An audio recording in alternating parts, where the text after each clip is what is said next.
May mensahe si Rian Ramos. Turuan sila ng leksyon.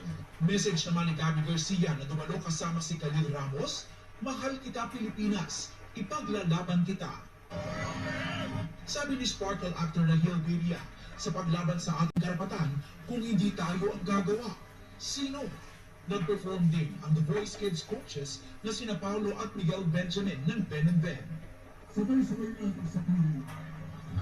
Nagsisilbi ka dapat! Si PBB Kapuso Big Winner Mika Salamaka, bitbit ang isang blankong white cartolina na wala raw ang kanyang mensahe dahil ninakaw raw. Partners din sa pakikiisa sa rally ang besties na sina David Licauco at Dustin Yu. Naroon din sina Feliz Malvar, Brent Valdez, Thea Astley, pati si Jasmine Enriquez Smith. Kasama niya ang kapatid na si Ann Curtis at iba pang Showtime hosts kabilang si Vice Ganda.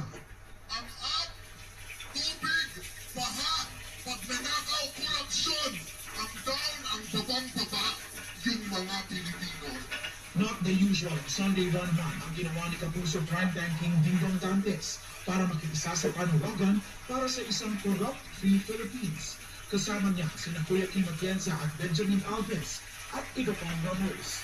Naka-black shirt sila na may mensahe ng panglaban at pagtakwil sa katiwalian.